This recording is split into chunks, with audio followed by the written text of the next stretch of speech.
बहुत सारे लोग कहते हैं कि पहले सिलेबस पूरा कंप्लीट कर लो फिर मॉक्स लगाओ।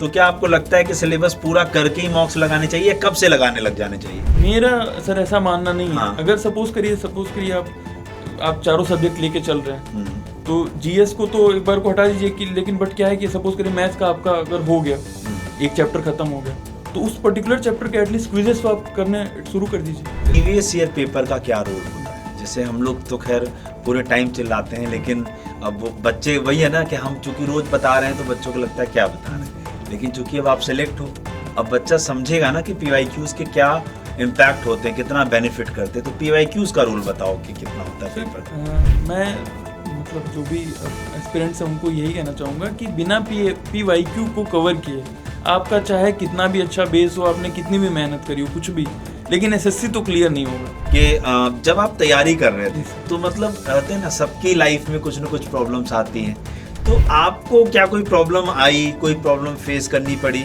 या मतलब सब कुछ ऑल गुड? लाइफ में कुछ लोग की लाइफ ऐसी भी होती है, ऐसा नहीं है कि सबकी लाइफ में बहुत स्ट्रगल रहा हो। तो क्या आपकी लाइफ में किसी प्रकार का कोई स्ट्रगल रहा है या नहीं? सर स्ट्रगल तो लिटरली बहुत ही ज़्यादा रहा है, लेकिन उसके लिए मैं कहूँगा कि मेरे बड़े भैया हैं। हाँ। मतलब ही अभी मेडिकल रिप्रेजेंटेटिव होम टाउन में ही उनकी जॉब है। ठीक है। और मेरी एक कज़न ब्रदर भी हैं, किशन मणि त्रिपाठी जी। ये मतलब कुछ ऐसे लोग हैं जो मतलब कि they were 24 hours available for me. कि जैसे एक बच्चा कहता है ना मैं पढ़ते पढ़ते थक गया, ठीक है, वो बट ऑब्वियस है चीजें हैं, लेकिन आपको क्या लगता है कि आज के सिनेरियो में वो 9 से 6 की जॉब करना आसान है या पढ़ना आसान है? इस पे क्या कहना चाहोगे? जॉब में आने के बाद मैं लिटरली अभी आपके क्वेश्चन से पहले मैं कई अपने जो कजिन्स अभी भी पूछते रहते हैं, तो मैं इनको यही बोलता हूँ।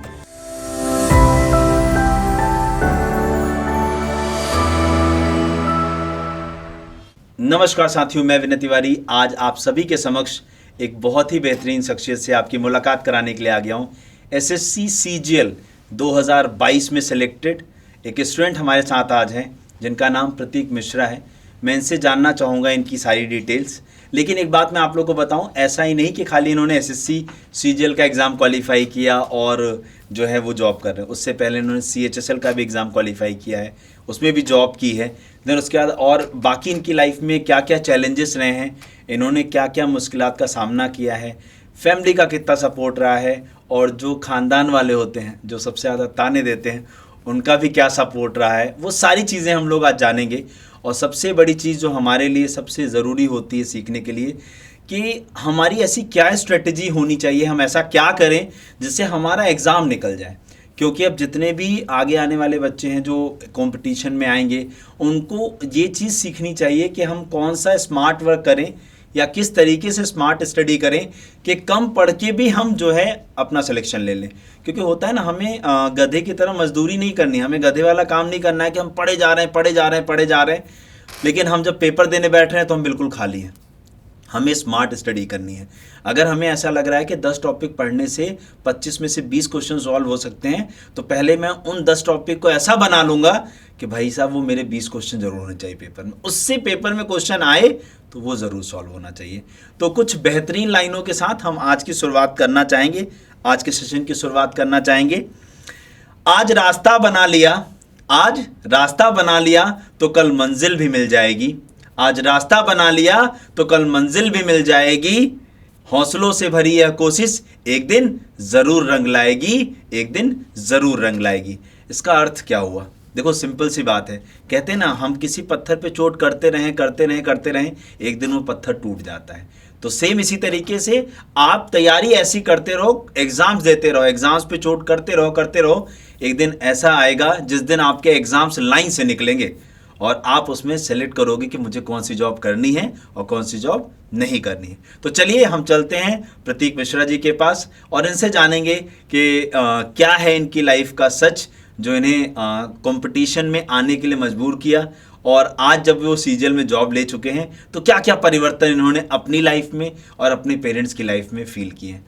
तो वेलकम प्रतीक, कैसे हैं आप? बस बढ़िया सर। तो आप थोड़ा सा अपने बारे में बताइए बच्चों को कि आप कहाँ से बिलोंग करते हैं, अपना फैमिली बैकग्राउंड क्या है, क्या एजुकेशनल बैकग्राउंड रहा है आपका, और थोड़ा सा बताइए अपने बारे में। सर मेरा नाम प्रतीक मिश्रा है और मैंने अपनी 10th क्लास तक की स्कूलिंग की है होम टाउन मेरा सलेमपुर है, देवरिया में आता है। अच्छा।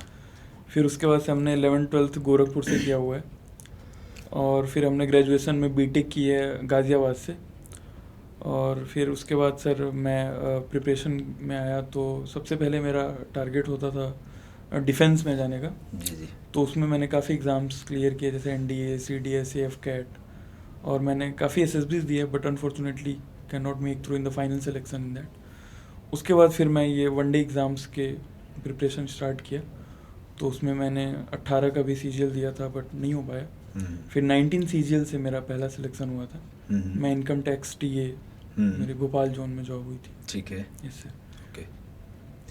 तो जैसे जब आप SSB की बात कर रहे हैं, जैसे मुझे लगता है जब भी कोई 12th पास होता है, जैसे जहाँ थोड़ा सा जागरूकता है, जानते हैं लोग, तो सबसे पहले ये कहते हैं लेटरल एंट्री होती है, इसमें लोगों तो एक पढ़ के पढ़ाई का खर्चा भी सरकार उठाने को तैयार है, और एक लेफ्टिनेंट की पोस्टिंग मिलेगी, एक अलग क्रेज होता है।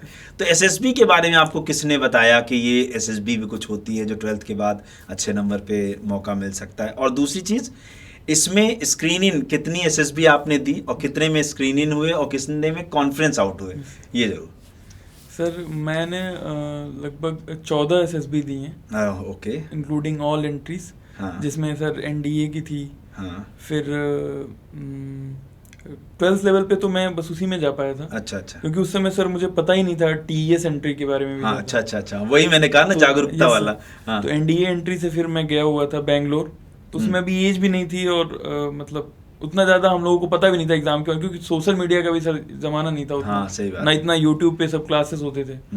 तो जैसे सुना, एक कज़न था मेरा सैनिक स्कूल में पढ़ता था। अच्छा अच्छा। तो उससे पता चला वो देता था, तो उसका मतलब उस टाइम पे नहीं हुआ था रिटर्न, फिर बाद में उसका हो गया। तो वहाँ से मैंने NDA जब क्लियर किया तो SSB देने में बैंगलोर गया था, तो स्क्रीन आउट हो गया था। बट वो 1-2 दिन जो वहाँ का स्टे था, वहाँ से मैं बहुत ज़्यादा अट्रैक्टेड हो गया कि यार ये जॉब मतलब अगर मिल जाए तो बहुत अच्छा हो जाए। वो डिसिप्लिन। यस, हर चीज़ डिसिप्लिन, और फिर सर डिफेंस का तो कहना ही नहीं है। नहीं, सही बात। फिर वहाँ से मैंने वो ड्रीम मतलब एक तरह से चेज करना स्टार्ट किया।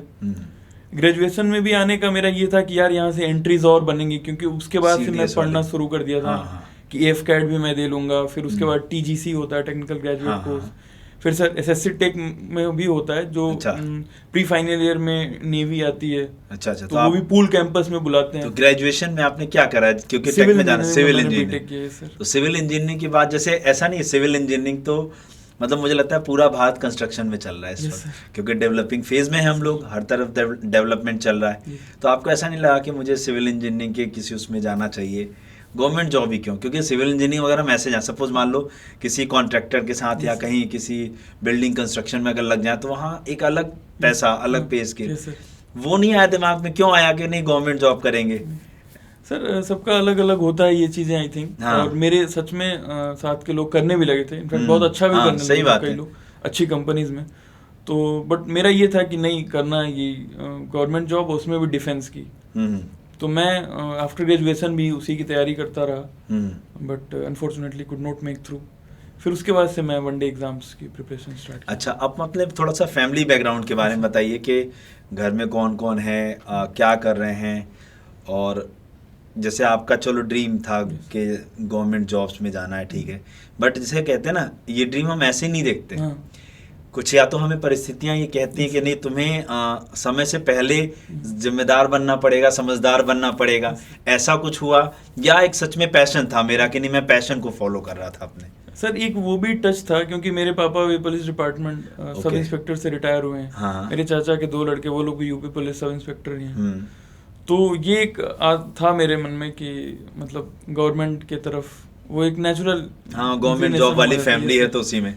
तो उस समय सर UPSI का भी मैंने फॉर्म भी भरा था, बट उसमें भी फाइनल मेरिट में एग्जाम क्वालिफाई किया, रिटन भी फिजिकल भी हुआ, मेडिकल सब कुछ हुआ, बट फाइनल मेरिट में 1.5 मार्क्स से नहीं हो पाया था उसमें भी। अच्छा अच्छा। फिर उसके बाद सर IB का, इंटेलिजेंस ब्यूरो का भी मैंने एग्जाम क्लियर किया, इंटरव्यू भी दिया, अगेन वही। तो उसमें तो सर मार्क्स भी डिस्क्लोज नहीं होते हैं। हाँ, उसमें तो नहीं होते, खाली एक लिस्ट आती है कि इनका हुआ है और इनका नहीं हुआ है। आगे सही बात है, उसमें भी नहीं हुआ। फिर तब तक सर ये मेरा CGL का रिजल्ट आ चुका था, तो उसमें हो चुका था। फिर उसके बाद सर एक लाइन से काफ़ी सारे रिजल्ट्स आए, फिर CHSL का भी पोस्टल असिस्टेंट मुझे अपने होम टाउन में ही मिल गया था। अच्छा। तो वो भी सर मेरे लिए एक टफ कॉल था, क्योंकि 19 सीजीएल से ही, और वो सर पहला रोजगार जो ये चेन शुरू हुई है सर। हाँ हाँ। तो वो पहला रोजगार मेला का इवेंट था जिसमें मुझे दोनों ज्वाइनिंग लेटर एक दिन मिले। उसी रोजगार मेला के अंदर आपको दोनों ज्वाइनिंग लेटर मिले। और सर वो मेरे लिए थोड़ा इसलिए भी टफ कॉल था वहाँ पे, क्योंकि CHSL से जो पोस्टल असिस्टेंट की जॉब मिली वो भी 2400 ग्रेड पे की थी, और CGL से मुझे टैक्स असिस्टेंट मिला वो भी 2400 ग्रेड पे। हाँ। तो कोई भी सुनता तो यही कह रहा था कि मतलब दोनों की सैलरी सेम होगी, तो फिर भोपाल क्यों जा रहे हो, मतलब TA से मुझे भोपाल जोन मिला था। हाँ, तो अब इसके पीछे सच बात है, जैसे मैं अगर बच्चों के पॉइंट ऑफ व्यू से देखूं, तो अब मैं क्वेश्चन बच्चों का ही समझ लो कि अब बट ऑब्वियस कोई भी पूछेगा, सपोज मान लो जैसे हम लोग हमेशा ये कहते हैं कि मान लो आपको कम एक 2800 एक 2400 ग्रेड पे, मान लो अगर आपको 2800 मिल रहा है लेकिन वो मिल रहा है साउथ में कहीं जाके या कहीं बाहर मिल रहा है, और एक 2400 घर में मिल रहा है, तो मैं अपनी पर्सनल एडवाइस ये दूंगा बच्चे को कि भाई तुम 2400 वाले लेके घर में रहो, वो जितना बढ़ेगा नहीं उससे ज्यादा तो तुम खर्च करोगे। तो अब तुम ये बताओ कि तुम्हें जब ये दोनों ऑप्शन मिले तो क्या थॉट था कि नहीं मैं TA सेलेक्ट करूंगा और मैं भोपाल चला जाऊंगा, मैं घर छोड़ूंगा, उसके पीछे का रीजन? क्योंकि वो साइकोलॉजी समझनी चाहिए बच्चों को कि कैसे सिलेक्शन ले। सर उस टाइम पे क्या हुआ था कि मतलब अब हमारे फ्रेंड्स अलग अलग डिपार्टमेंट में सब सिलेक्टेड भी थे, या कुछ सीनियर्स भी थे कॉलेज के भी, स्कूल डेज के भी। तो अब मुझे वर्क प्रोफाइल या इवन यूट्यूब से भी, हाँ, आप लोग भी डालते रहते हैं चैनल्स पे कि हाँ अलग अलग सेलेक्टेड बंदों का इंटरव्यू की क्या प्रोफाइल है, कैसा वर्क कल्चर है। तो उससे अब ये पता चल गया था कि पोस्टल असिस्टेंट में थोड़ा सा वर्क ज़्यादा रहेगा। और सर वीकली ऑफ, वीकेंड में क्या है कि इनकम टैक्स में सैटरडे संडे बहुत ऑफ रहता है। अरे वाह। तो ये था कि मतलब अगर वहाँ मैं गया तो थोड़ा सा वर्क का बर्डन भी कम रहेगा, और अपनी प्रिपरेशन अभी कंटिन्यू मैं कर सकता हूँ 4600 ग्रेड पे को अगर टारगेट कर रहा हूँ तो फिर ये एक मुझे लगा कि मैं वहाँ पे मतलब यूटिलाइज कर लूँगा अपना टाइम। और तो PSA में ऐसा मतलब 6 वर्किंग डेज है क्या वहाँ पे? हाँ 6 अच्छा, वहाँ सैटरडे जो है आपका है वर्किंग है, खाली संडे ऑफ है, तो मतलब और फिर उसमें भी सर अगर सॉर्टिंग असिस्टेंट होता है तो मल्टीपल शिफ्ट्स में भी डे नाइट। अच्छा, ये भी रहता वो भी है दिक्कत। नहीं तो फिर तो मतलब ये मुझे पता चल गया था पहले। हाँ। तो इसलिए फिर मैं अपना वहाँ जाके ज्वाइन कर लिया। अच्छा, अब अगला सवाल जो यहीं से पुट हो रहा है कि सपोज आपने ज्वाइन कर लिया, ठीक है, अब लेकिन अब पढ़ाई को कैसे मैनेज किया फिर? क्योंकि एक सबसे बड़ा सवाल आता है कि भैया अब हम 9 से 5 की तरीके से जॉब में चले गए हैं, पूरा दिन वो जॉब करना, और अब तो जैसा कि मैं भी देखता हूँ ऐसा नहीं कि गवर्नमेंट जॉब करना आसान रह गया है, जितना आज से 5 साल 10 साल पहले था, 5 साल पहले कोविड से पहले मैं कहूँगा जॉब करना फिर भी थोड़ा इजी था गवर्नमेंट जॉब, लेकिन कोविड के बाद से पता नहीं ऐसा क्या हुआ है कि अब गवर्नमेंट जॉब भी लोग टफ मानते हैं कि नहीं डिफिकल्ट है करना।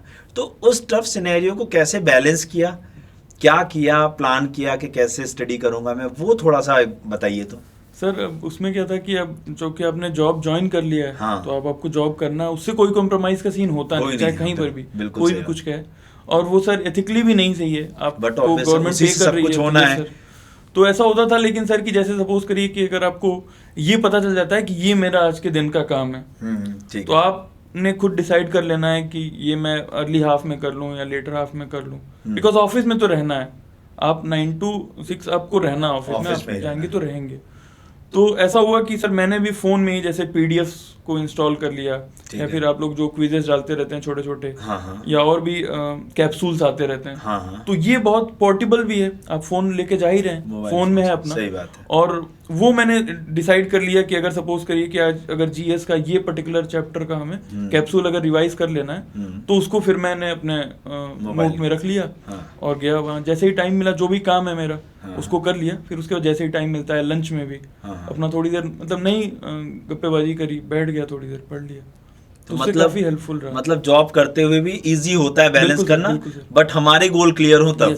हाँ, क्योंकि होता है कि जैसे अब हम लोग खाली हैं तो हम तो टाइम पास कर लेंगे ना इधर उधर बात करके, तो उससे बच के, ग्रुपिज्म से बच के, अगर हम अपने टारगेट्स को, छोटे छोटे टारगेट्स को सेट करके और चलते रहे तो हो सकता है। क्योंकि सर ऑफिस टाइम में आप इतना ही कर भी सकते हो, ऐसा नहीं है कि 3 घंटे का मॉक लेके बैठ गया, कोई मतलब नहीं है। और फिर उसके बाद सर एक और मेरे लिए एडवांटेजेस ये हो गया कि उसी टाइम पे मेरी सर इनकम टैक्स की ट्रेनिंग आ गई।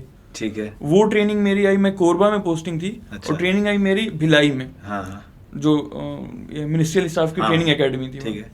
वहाँ पे सर मेरे कजिन भैया भाभी लोग रहते हैं। अच्छा, तो एकदम होमली इन्वायरमेंट मुझे मिल गया, वो मतलब मेरे लिए बहुत बड़ा एडवांटेज रहा, क्योंकि हाँ बिल्कुल, वो मतलब आप ऐसे समझ लीजिए कि अराउंड 50 डेज की वो ट्रेनिंग थी और वही मेंस एग्जाम के पहले का टाइम पीरियड था। मतलब सर एकदम वो ट्रेनिंग खत्म हुआ and the very next day I had to appear for my mains exam, ऐसा था। और वहाँ मुझे कुछ भी लिटरली कुछ भी नहीं करना पड़ा। तो ये वही वाली बात होगी जैसे कहते हैं ना, जब भगवान बिल्कुल कहते हैं ना, जब आप किसी चीज को बड़ी शिद्दत से चाहो तो पूरी कायनात उसे तुमसे मिलाने में लग जाती है। जो सुबह सर ने जो ओरिएंटेशन किया, उन्होंने बोला भी कि हमेशा आप ग्रेटफुल रहिए, आप सही बात, उड़िए कहीं भी लेकिन पैर हमेशा जमीन पे बना के रखिए। तो वो सर इवेंट्स ऐसे हुए ना सिंक्रोनाइज कि वो हमेशा मुझे लगता है कि बस वो मेरे लिए ही था, वो ऐसे आया था स्ट्रीमलाइन होके। ये फैक्ट है, मतलब जैसे कहते हैं ना, हम कहीं भी पहुंच जाएं, जब तक हम अपने पुराने दिन से नहीं जुड़े रहेंगे ना, तो वही कहते हैं ना, भगवान हमें देख रहा है लेकिन उसकी नजर अगर थोड़ी सी भी टेढ़ी हुई तो हम फिर खत्म ही हो जाएंगे। तो इसलिए हमें अब भगवान जो दे रहा है, आपको ही पता है भगवान ही दे रहा है, उसकी बिना नोइंग कुछ हमें नहीं मिल सकता।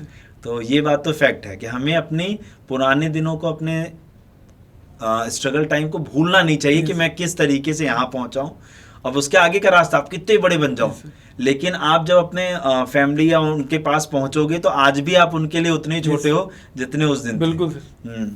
अच्छा, अब यहाँ पर एक चीज़, जैसे अब एक बहुत बड़ा सवाल कि अब अगर मुझे मान लीजिए मैं एक नया बच्चा हूँ, मुझे तैयारी करनी है, तो आप मुझे क्या गाइड करोगे कि मैं कहाँ से तैयारी करूँ, मैं कैसे मतलब अपने नोट्स कैसे प्रिपेयर करूँ, और कितना समय मुझे देना पड़ेगा?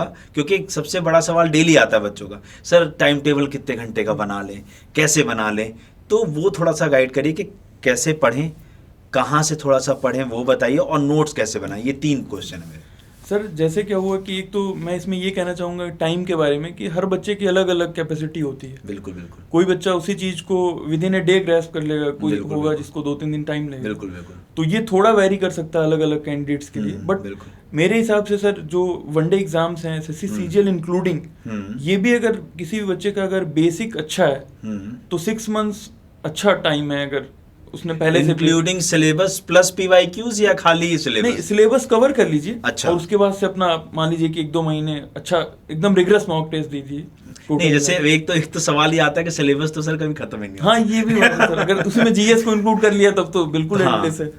तो अब जैसे एक यहीं पे एक सवाल और ऐड होता है, जैसे बहुत सारे लोग कहते हैं कि पहले सिलेबस पूरा कंप्लीट कर लो फिर मॉक्स लगाओ। तो क्या आपको लगता है कि सिलेबस पूरा करके ही मॉक्स लगाने चाहिए, कब से लगाने लग जाने चाहिए? मेरा सर ऐसा मानना नहीं है। अगर सपोज करिए आप चारों सब्जेक्ट लेके चल रहे हैं तो जीएस को तो एक बार को हटा दीजिए कि, लेकिन बट क्या है कि सपोज करिए मैथ्स का आपका अगर हो गया, एक चैप्टर खत्म हो गया, तो उस पर्टिकुलर चैप्टर के एटलीस्ट क्विजेस तो आप करने शुरू कर दीजिए। और अगर आप 50 क्वेश्चन के क्विज भी कर रहे हैं तब भी आपका वो एक मॉक टेस्ट वाले ग्रुप में आ गए हैं। धीरे धीरे टाइम मैनेजमेंट आने लगा एक्यूरेसी की तरफ। तो कम से कम नहीं पूरा आप देंगे, जाहिर सी बात है अगर पूरा सिलेबस नहीं खत्म है तो सही बात है पूरे मॉक टेस्ट देने का कोई मतलब नहीं है। अगर आपने एक चैप्टर सिर्फ रेशियो एंड प्रोपोर्शन पढ़ा है और पूरे मैथ्स के मॉक टेस्ट लेके बैठ गए तो परेशान हो जाओगे। लेकिन आप हैबिट जरूर डाल लीजिए ये शुरू से ही, क्योंकि उसका फायदा आपको जब फुल फ्लेज मॉक देना शुरू करेंगे ना तो अर्ली मॉक से ही रियलाइज होने लगेगा। बिल्कुल बिल्कुल। तो मतलब शुरुआत में वो जो चैप्टर खत्म करो, फिर वैसे एनवायरनमेंट में क्विज दो जो आपकी एक एक्यूरेसी और टाइम को अच्छा करने लग गया, और फिर जब वही क्यूमुलेटिव होके पूरा एक मॉक में बदलेगा तो वो सारा का सारा इम्पैक्ट दिखने लगेगा। बिल्कुल एक नेचुरल एज रहेगा। हाँ बिल्कुल सही। वहाँ ऐसा प्रेशर फील नहीं होगा कि नहीं अब मैं क्या शुरू करूँ। और जो सर अगर सपोज करिए कि एनालिटिकल एबिलिटी किसी की ऐसे भी अच्छी है तो रीजनिंग के तो वो पूरा ही मॉक दे सकता है। हाँ बिल्कुल बिल्कुल बिल्कुल। बाकी कुछ कॉन्सेप्चुअल चीजें हैं जिनको चैप्टर वाइज कवर करिए, फिर उसके बाद उसको भी आइए। बाकी चीजें तो एनालिसिस अगर आपकी अच्छी है तो आप कर सकते हैं कवर। बिल्कुल। तो अब मैं वही जो नहीं पूछना चाहिए रीजनिंग की प्रिपरेशन कैसे करी, हाँ बाकी सब्जेक्ट्स को कैसे प्रिपेयर किया, और बच्चों को क्या बताओगे कि कहाँ से ऐसे पढ़ सकते हैं कि वो उनका जो गोल है उसमें हेल्प होगी उन्हें? सर रीजनिंग के लिए मैंने अड्डा 247 के क्विजेस को अटेम्प्ट किया, और आपके जो फ्री वीडियोस थे जो इस भी टॉपिक पे, सर क्या था कि एक मैं रीजनिंग के मॉक टेस्ट जब देता था तो मुझे ये रियलाइज हुआ कि यार ये 4-5 टॉपिक्स हैं जिन पे मैं बार बार फंस रहा हूँ। तो उसको मैंने डायरेक्ट सर्च किया, आपका देखा वीडियो अच्छा लगा तो उसको मैंने बहुत अच्छे से रेफर किया, और जो भी कैलेंडर के आपने ट्रिक्स जो बता रखे थे उसको मैंने नोट पे अपना बना लिया। तो ये होता था कि जैसे अब क्या है कि सर बना लिया लेकिन फिर अगले मॉक में दिए, सिर्फ बनाया है उसको रिवाइज नहीं किया, फिर से वही स्किप हो गया। तो फिर मैंने एक और प्रैक्टिस की कि उसको मतलब अगले 2-3 मॉक्स तक जब भी देने जा रहा हूँ तो उन चीजों को एक बार देख लिया। अच्छा, अब क्या हुआ कि अब वो चीज फिर याद हो गई। तो मतलब आप ये कह रहे हो जैसे जहां भी फंसो उसको मतलब कोई रिलेटेड वीडियो कुछ देख के और उसका शॉर्ट नोट्स वो जितना क्रिस्प हो सके। हाँ, जितना आपने अगर ट्रिक डाला है तो हाँ, उससे भी मैं छोटा अपने रिमाइंडर के लिए लिख सकता हूँ। बिल्कुल बिल्कुल, वो चाहे किसी भी लैंग्वेज में हो, कैसा भी हो, कि सो दैट मैं देखूं तो मुझे हिट कर जाए कि हाँ ये अच्छा, चीजें हैं कि लीप ईयर तो ये नहीं, लीप ईयर तो ये मतलब बिल्कुल बहुत अच्छी चीज बताई कि जहां फंसो तो वहां क्या करो, उस पर्टिकुलर उस टॉपिक से रिलेटेड वीडियो वगैरह रेफर करके और फिर एक शॉर्ट कि जितना शॉर्ट नोट्स बन सकता है वो बना लो, और जब भी दूसरा मॉक देने जाओ तो उसको देख के जाओ। क्या पता आपको जब वो क्वेश्चन मिल जाए तो अब की बार ये कोशिश होनी चाहिए कि वो उससे भी कम समय में होना चाहिए जो लास्ट वाले में किया। बहुत बहुत अच्छा है। फिर मैथ्स, और मैथ्स के लिए फिर मैथ्स के लिए सर अभिनंदन सर की क्लासेस थी, बिल्कुल फ्री वीडियोस, हाँ, उनको भी मैंने रेफर किया।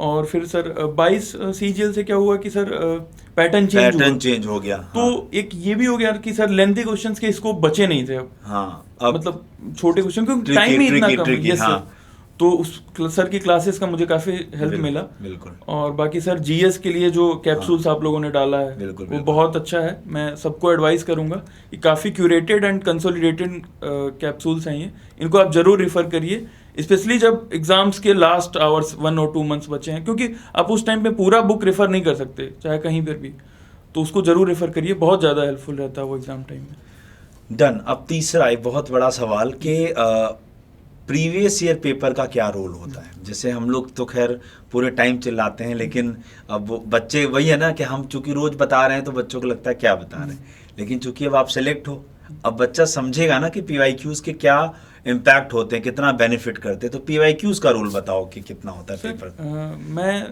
मतलब जो भी एस्पिरेंट्स हैं उनको यही कहना चाहूँगा कि बिना पीवाईक्यू को कवर किए आपका चाहे कितना भी अच्छा बेस हो, आपने कितनी भी मेहनत करी हो, कुछ भी, लेकिन एसएससी तो क्लियर नहीं होगा। ये तो एकदम मतलब मेरा पर्सनल एक्सपीरियंस रहा है। इसमें एक चीज ये भी तो हो सकती है, हम लोग कह सकते हैं कि जैसे सपोज जब से ये पैटर्न भी चेंज हुआ, लेकिन जो हमारा 2017, 18, 19, 20, 21 वाले ये जो सीजीएल का टेन्योर है, इसके क्वेश्चंस हमें 22, 23, 24 में भी तो देखने को कुछ मिले ही रहे हैं सर। हाँ, एसएससी का कोई भी पैटर्न होगा, क्वेश्चंस ऑलमोस्ट वही रहेंगे। बिल्कुल। बस ये है कि हाँ एडवांस मैथ्स के सर, क्योंकि अब टाइम फ्रेम इन्होंने इतना कम कर दिया है कि उसकी स्कोप बचा नहीं है अब, तो कि वो लेंथी क्वेश्चन जो 17 गायब हो रहा है, ऑटोमेटिक बढ़ता जा रहा है। हाँ, वो 17 मेंस में से वो पेपर तो वो भयावह था। हाँ।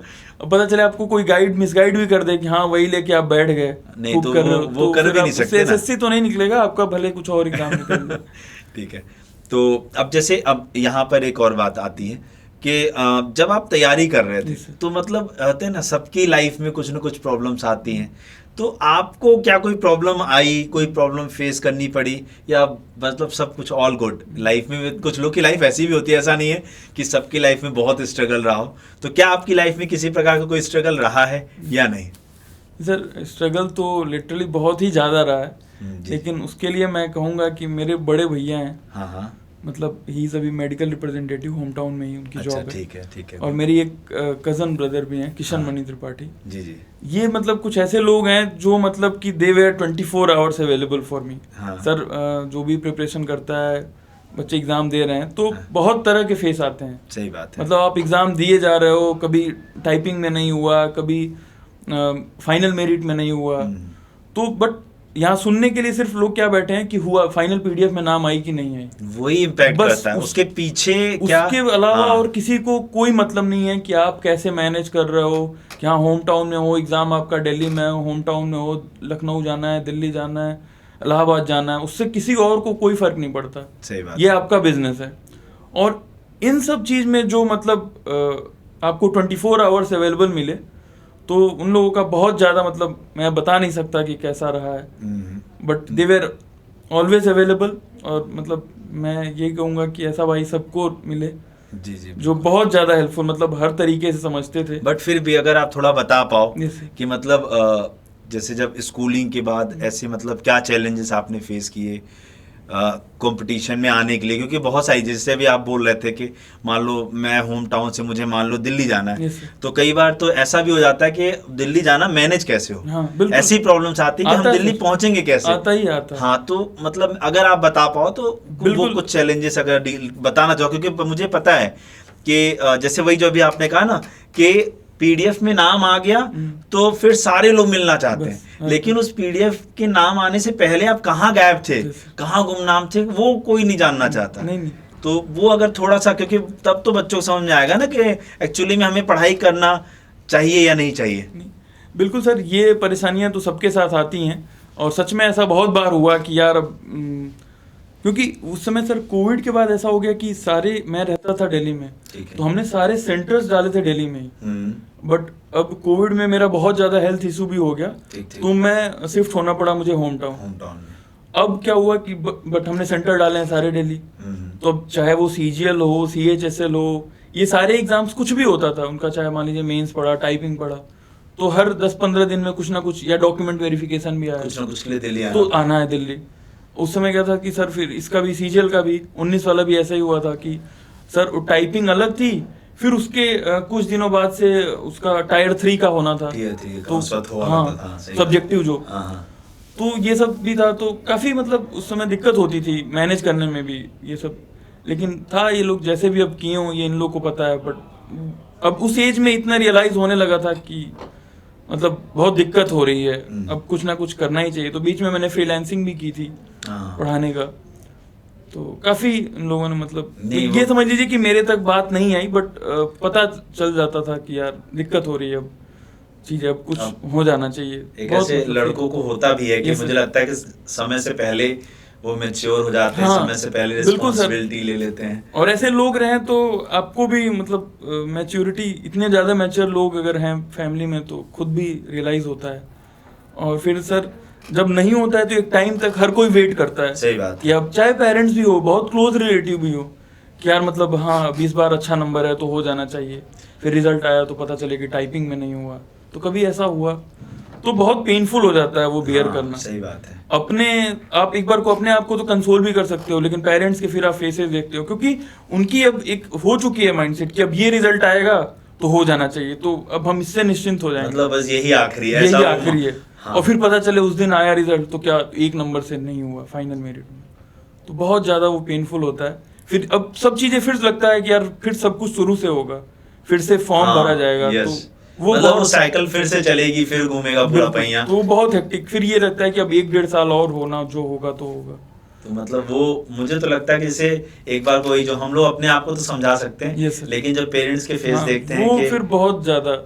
और लिटरली सर ऐसा हो भी गया था, मतलब जब ये सारे CHSL 18 का सर रिजल्ट आया था, उसमें भी मुझे उम्मीद थी कि हो जाएगा, बट अनफॉर्चुनेटली उसमें भी 1-1.5 नंबर से नहीं हुआ। तो फिर वही अगेन, तो उसमें ऐसा हुआ कि मेरा फ्रेंड रहता था MES में, JEE है अभी इलाहाबाद में, तो मैं उसी के पास, वो खुद बोला कि यहीं आ जाओ, उसका एकोमोडेशन था और फिर कैंटीन से ही उसका खाना भी था, तो बोला कोई दिक्कत नहीं होगी तुम्हें, ना कुछ करना पड़ेगा, आराम से, मैं भी दिन में ऑफिस चला जाऊंगा। तो मैं उसी के पास चला गया था, बट अभी आई थिंक 20-25 डेज रहा होऊंगा, तब तक 19 CGL का रिजल्ट आ गया। बस वो कहते हैं ना कि आपका जो टफ टाइम था, वो कहते हैं ना वो कट रहा था, तो वो लास्ट मोमेंट्स थे। लेकिन अब तो सर मतलब ऐसे समझिए कि वो कट तो रहा था, लेकिन अंदर से यही था कि नहीं कट रहा है क्योंकि पेरेंट्स के साथ रहना भी था, कोविड का टाइम चल रहा था, तो आप ऐसा भी नहीं है कहीं जा सकते थे। फिर उसमें सर IB का भी आया, तो उसमें भी मेरे सर रिटन में मार्क्स मतलब बहुत अच्छे थे, तो हमें पता ही नहीं चलना, उसमें पता नहीं चला था, लेकिन सर प्री का थोड़ा बहुत आइडिया लग जाता पेपर देने, और सब्जेक्टिव मेरा अच्छा हुआ था। तो मुझे बहुत ज़्यादा वहाँ पर भी मैं होपफुल था कि अब शायद इसी के लिए नहीं डिफेंस तो चलो IB ही सही। तो मैंने इंटरव्यू के लिए खूब सारे अपने मटेरियल्स लिए, जहाँ जहाँ से मिला सारे सोर्सेज एक्सप्लोर किया, और मुझे कुछ रिलेटिव्स थे भी, तो उनसे भी मैंने टिप्स ली। तो अब फिर अगेन सर अभी टफ टाइम चल ही रहा है, और देखिए घर पर ही हूँ, और IB की इंटरव्यू शेड्यूल हुई है रायपुर, अब गोरखपुर से फिर वही रायपुर। अब एक तो टिकट मिलना ना मिलना, ऊपर से कैसे जाना, और एकदम शॉर्ट नोटिस पे आया था सर उस समय। वो ऐसे हो ही रहा था, वो इस वजह से सर मुझे बाद में पता चला कि वो इंटरव्यू ऐसे शेड्यूल हो गया। एक्चुअली जो होते हैं जहाँ के आप होम टाउन है, तो वहीं के नियरेस्ट सेंटर पे होता था पहले भी, बट उस समय यूपी में इलेक्शंस हो गए। अच्छा, इस वजह से इनको पूरा आउट ऑफ करना पड़ा यूपी से बाहर। तो रायपुर मेरा वो सेंटर पड़ा, फिर वो भी जैसे तैसे मैनेज होके फिर मैं गया वहाँ इंटरव्यू देने, बट फिर भी इंटरव्यू भी सर ठीक हुआ था। तो मैं होपफुल था कि यार अब ये रिजल्ट आएगा तो इसमें रोल नंबर रहेगा। अच्छा, तो अच्छा, एक बहुत अच्छा मतलब इसको क्वेश्चन कह सकता हूँ कि जैसे एक बच्चा कहता है ना, मैं पढ़ते पढ़ते थक गया, ठीक है, वो बट ऑब्वियस है, चीजें हैं, लेकिन आपको क्या लगता है कि आज के सिनेरियो में वो 9 से 6 की जॉब करना आसान है या पढ़ना आसान है? इस पे क्या कहना चाहोगे? जॉब में आने के बाद मैं लिटरली अभी आपके क्वेश्चन से पहले मैं कई अपने जो कजिन्स अभी भी पूछते रहते, तो मैं उनको यही बोलता हूँ कि यार मतलब सच में पहले लगता था कि बस एक जॉब हो जाए, फिर तो मैं पढ़ के ये कर दूंगा, वो कर दूंगा, जो मन करे वो, बट ऐसा कुछ भी नहीं है। जॉब में आने के पहले आप जितना चाहे उतना, स्काई इज द लिमिट। लेकिन जॉब में आने के बाद तो फिर आपकी भी मजबूरियां, आप नहीं कर सकते हो। तो मैं हर किसी को यही कहना चाहूंगा कि जब तक आप नहीं हो, अपना 100% एफर्ट दो और आपको जो चाहिए वो मिलेगा, बस आप ऑनेस्टी के साथ एफर्ट दो। बिल्कुल। तो मतलब अब ये भी है कि ड्रीम बिग, जितना बड़ा सोच सकते हो, जितनी बड़ी पोस्ट, जितनी बड़ी जॉब निकालने का सोचोगे तभी बेनिफिट है, तब तो आपने जितने भी बड़े ड्रीम्स देखे हैं ना, वो सब पूरे हो सकते हैं। ठीक है, कंक्लूजन करते हुए एक दो बातें और डिस्कस करना चाहूंगा। आप बच्चों को इन शॉर्ट बच्चों को गाइड कैसे करना चाहोगे कि शॉर्ट में कि इस तरीके से प्लान करो अपना, इतने घंटे पढ़ो डेली बेसिस पर, तो डेफिनेटली अगर आपने ईमानदारी से करा है तो पेपर निकलेगा। सर जैसे 5-6 आवर्स की अगर रेगुलर तैयारी होती है, उसके बाद आप मान लीजिए कि 2-3 आवर्स आप और भी अपना जो भी मॉक शेड्यूल कर रहे हैं या क्विजेस अटेम्प्ट कर रहे हैं, बट अगर कंटेंट आप पढ़ रहे हैं तो 5-6 आवर अगर आप डेली पढ़ते हैं, जैसे मेरा ऐसा था सर कि मैं सुबह उठते ही पहले वोकैब शुरू कर लेता था। वोकैब में भी सर ऐसा हुआ कि मतलब आज मैंने कोई बुक उठाई एमबी पब्लिकेशन की, जैसे प्रीवियस ईयर की काफ़ी अच्छी कंपाइलेशन है, तो अब ये हुआ कि आप गो थ्रू कर रहे हैं, तो एक टाइम आएगा जब आपको इजी वर्ड्स वो एकदम आपके माइंड में फिट हो चुके हैं। तो उसमें क्या हुआ कि अब आपको जब 2-3 बार आप गो थ्रू कर चुके हैं, तो उसके बाद आप खुद रियलाइज करेंगे कि मुझे अब 2-3 वर्ड्स ही हैं इस पूरे पेज में जिसपे मुझे कंफ्यूजन हो रहा है, उन 2-3 बस वर्ड्स को लिख लिया अलग, तो आपका वो एक पेज जो था अब वो 2-3 वर्ड में आ चुका है, ऐसे हो गया। तो ऐसे आपका जो नोट था, आपका एक पेज होगा, वो ऑलमोस्ट आपके 10-12 पेजेस कवर कर देगा। बिल्कुल सही बात है। तो अब अगले दिन से आपको 12 पेजेस नहीं, आपने बस वो एक पेज उठानी है अपने नोट्स की और वो अच्छे से कवर हो जाएगा। तो ये इंग्लिश में मेरे लिए काफी हेल्पफुल रहा और मैं अपने जिसको भी और पूछता है तो उनको यही एडवाइस करता हूँ। बाकी सर जीएस का ऐसा था कि जो आप लोगों के क्विजेस हैं, कैप्सूल्स हैं, उनको कवर किया, लुसेंट की बुक थी उनको रेफर किया, अच्छा हो गया था। वैसे तो सर मेरा तो यही मानना है जीएस थोड़ा अनप्रेडिक्टेबल भी हो जाता है, अभी देख ही रहे हैं पैटर्न, लेकिन जो एटलीस्ट जो बेसिक है वो तो आपको कवर करके ही जाना है, चाहे एग्जाम में उससे एक भी क्वेश्चन ना है, ये तो आपको करके ही जाना है।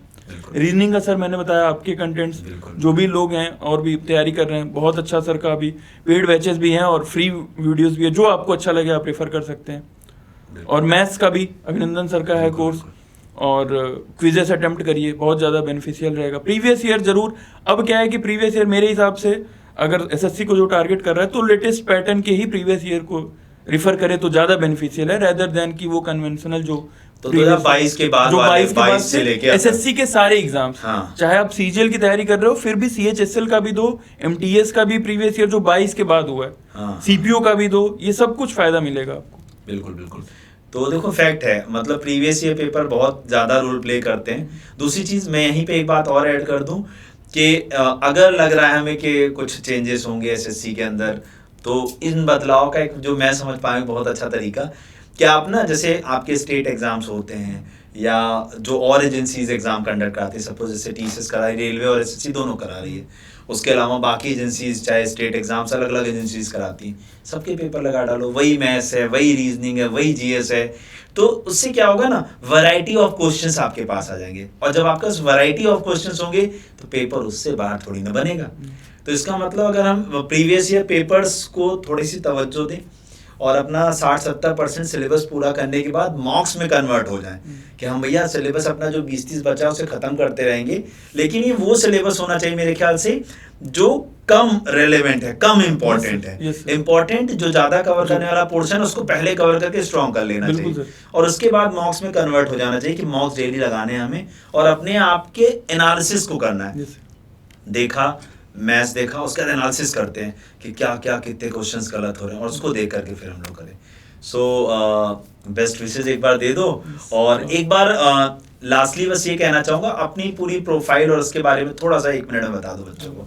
मैं अभी सीजीएल 19 से टीए था कोरबा भोपाल जोन में, और उसके बाद फिर सीजीएल 2022 से मेरा सिलेक्शन हुआ जीएसटी इंस्पेक्टर, तो अभी मेरी पोस्टिंग नागपुर जोन में, नासिक में पोस्टिंग है, बिल्कुल। और मेरी पोस्टिंग ऑडिट कमिश्नरेट में है। तो अभी मैं वहीं पे जॉब कर रहा हूँ। तो कब ऑडिट करने जा रहा हो किसी का? ठीक है, तो चलिए इसी बेहतरीन बातचीत के साथ अब जो है हम इस कन्वर्सेशन को एंड करना चाहेंगे। बहुत अच्छा लगा प्रतीक आपसे बात करके, और मुझे ऐसा लगता है कि आपको भी बहुत अच्छा लगा होगा, बहुत सारी चीज़ें सीखने को मिली होंगी। कहते हैं ना, लाइफ में अप्स एंड डाउन्स कितने भी आ जाएं, उतार चढ़ाव आएंगे। भगवान ने लाइफ किसी की स्ट्रेट नहीं लिखी है। सबकी लाइफ में, जब न्यूज़ में आप मूवीज़ में देखते हो ना, हार्ट बीट ऐसे ऊपर नीचे चलती है, तो हमारी लाइफ के पन्ने भी इसी तरीके के ऊपर नीचे हैं।